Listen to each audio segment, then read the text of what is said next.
Chapter 5. Will this God King fillet me or fuck me? Vi Savari sat in the receiving chamber outside Cenaria Castle's throne room, straining to overhear the God King while she toyed with the guard, who couldn't help but stare at her. Anything she could learn about why she'd been summoned might save her life. Her master, Hugh Gibbet, had just brought in Duke Tensor Vargan, one of the Caledonian nobles who had come in to help assimilate Cenaria into the Caledonian Empire. Apparently, the Duke had murdered some Cenarian noble. It had to pose an interesting problem for the king, who styled himself a god. Tensor Vargan was a trusted vassal, but letting him off would have serious ramifications. The Cenarian nobles who bent the knee to serve Garroth and been allowed to keep at least portions of their lands might find their spines and rebel. The Cenarian nobles who were in hiding would have new evidence of Caledonian brutality to rally more people to their banners. But why is Master Gibbet here? Hugh had exuded that air of clever self-satisfaction that Vi knew all too well. She crossed her legs to recapture the guard's attention. In fighting terms, the terms Hugh Gibbet had taught Vi, it was a feint. The motion of her legs got his attention. Turning her head to the side gave him safety, and leaning forward gave him a view. She didn't dare invoke a glamour this close to the God King, but that was fine. Cleavage had its own magic. She wore a fitted cerulean dress, so light it was faintly translucent.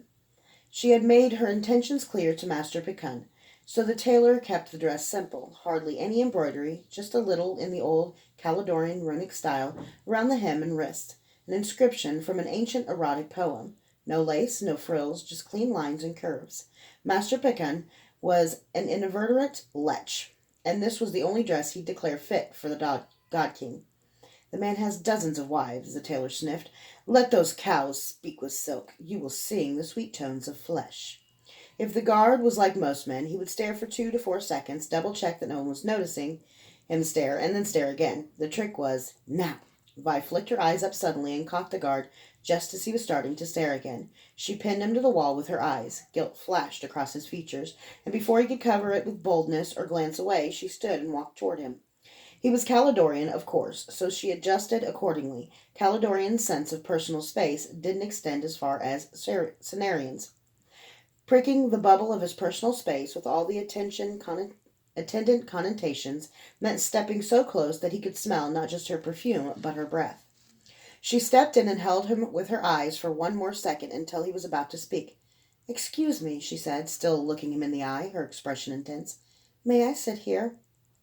"I wasn't staring. She sat in his chair, a foot from the door, her shoulders forward, face turned up, angelic. She wore her blonde hair up so the elaborately woven plaits didn't obscure the view. It was too tempting. The guard's eyes shifted to the fraction of an inch from her eyes to her cleavage, and then leapt back to her face. "Please," she said with a little smile that told him yes, she'd seen, and no, she didn't mind. He cleared his throat. I don't think that would be a problem," he said. Vi instantly forgot him and listened. "Can't go directly to the hole. That would defeat the purpose," a tenor voice said. That would be Duke Vargan. But he sounded confident. What? How can he sound confident? Vi heard her master reply, but couldn't tell what he said. Then the God King spoke, but she caught nothing but common cells until the trial. Then the hole. "Yes, your holiness," Duke Vargan said. Vi's head spun. Whatever they were planning, the Caledonian Duke had nothing in his voice that suggested a prisoner begging for clemency. He sounded like an obedient vassal, accomplishing some high purpose with a reward waiting at the end of it. She didn't have any time to try to put it together before the doors opened and her master led Duke Vargan out. Contradicting what she'd just heard, the Duke looked beaten, both physically and mentally. His clothes disheveled and dirty, and his eyes stuck to the floor. Hugh Gibbet turned to her as they walked past. The wet boy had such delicate features that he couldn't be called handsome. With fine blonde hair that reached his shoulders, large eyes, and a sculpted figure, he was still beautiful even in his mid-30s. He smiled his serpent smile at Vi and said, "The God King will see you now." Vi felt a chill, but she just stood and walked into the throne room. From this room, the late King Gunder had hired her to kill Kyler Stern. As she was apprenticed to Hugh Gibbet, Kyler was apprenticed to the city's other great wet boy, Durzo Blent, who was more respected, equally feared, and less reviled than her own master. Killing Kyler was to have been Vi's master's piece. The The last kill of her apprenticeship. It would have meant freedom, freedom from Hugh. She botched it, and later that very day, in this very room, someone they called the Night Angel had killed 30 Caledonians, 5 witches, and the God King's own son. Vi thought she might be the only person who suspected that Kyler was the Night Angel. Nisos. Kyler stepped into legend the same day I had him under my knife. I could have aborted a legend. There was no sign of the battle now. The throne room had been cleaned of blood and fire and magic, and stood pristine. On each side, 7 columns supported the arched ceiling, and thick Caledonian tapestries draped the walls to fight the autumnal chill. The God King sat on the throne, surrounded by guards, Verdmeisters in their black and red robes, advisors, and servants. Vi had expected her summons, but she had no idea of the reason for it. Did the God King know Kyler was the Night Angel? Was she to be punished for letting the God King's son die? Did the man with dozens of wives want to fuck another pretty girl? Or was he just curious to see the city's only female wet boy? You think you're clever, Verdiana Sovari? The God King asked. Gareth Ursel was younger than she had expected, maybe 50, and still vigorous. He was thick through the arms and body, bald as an egg, and his eyes fell on her like a millstone. Pardon me, your holiness. She started to make it a question, then changed her mind. Yes, and it's Vi. He beckoned her forward, and she climbed the 14 steps to stand directly in front of his throne. He looked her up and down, not surreptitiously, as men so often did, nor hot and boldly. Gareth Ursel looked at her as if she were a pile of grain, and he was trying to guess her weight. Take off the dress, he said. The inflection of his voice gave her nothing to work with. It might have been a comment on the weather. Did he want her to seduce him? She didn't care if Gareth Ursel banged her, but she planned to be lousy if he did. Becoming the God King's lover was too dangerous. She'd been warming one monster's bed since puberty, and she didn't fancy trading up. Still, God or King or monster, Gareth Ursel was one you didn't cross. So Vi obediently obeyed instantly. In 2 seconds, Master Pecan's dress slid to the floor. Vi hadn't worn undergarments, and she had worn perfume between her knees. It was the most punctilious obedience. He couldn't fault her for it, but at the same time she knew sudden nudity wasn't nearly as enticing as slow disrobing or the tease of lace undergarments. Let Ursel think her an ineffectual tease.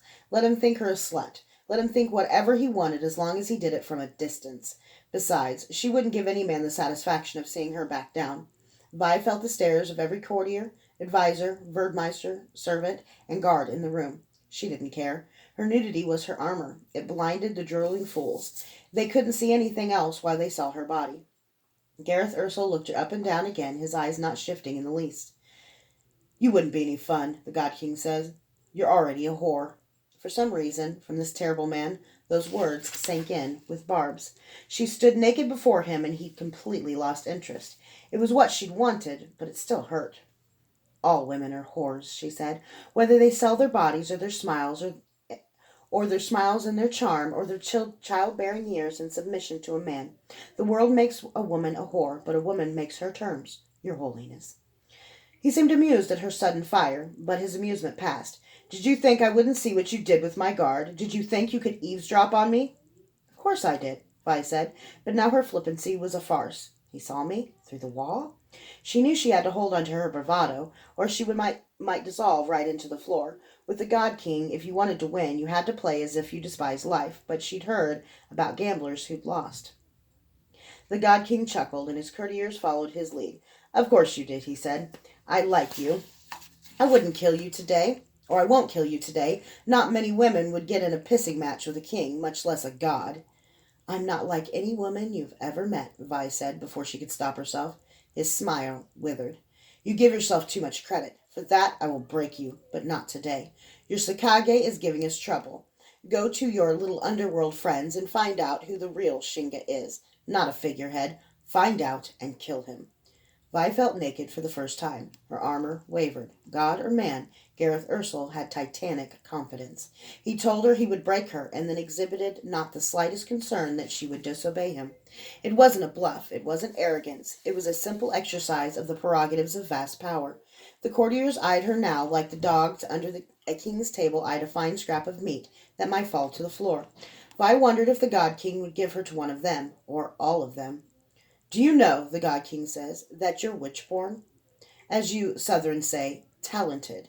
So here's your incentive. If you kill the Shinga, we'll call it your master's piece. And not only will you be a master wet boy, but I'll train you myself. I'll give you power far beyond anything Hugh Gibbet could even imagine. Power over him, if you wish. But if you fail me, well, he smiled a thin-lipped smile. Don't fail. Now be gone. She went, her heart thumping. Success meant betraying her world, betraying the Cenarian Sakage, the most feared underworld in Midikru. It meant killing her leader for a reward she wasn't sure she wanted. Trained to become a witch with the God King himself. Even as he spoke, she imagined his words were webs binding her tighter and tighter to him. It was almost tangible, a spell draping over her like a net, daring her to struggle. She felt sick. Obedience was the only possibility. However bad success was, failure wasn't an option. She'd heard the stories. Vi! The God King called. She stopped halfway to the door, feeling a shiver at that horror using her name. But the God King was smiling. Now his eyes touched her naked body the way a man's eyes might. Something flashed like a shadow toward her, and she snatched the wad of cloth out of the air in reflex. Take your dress, he said.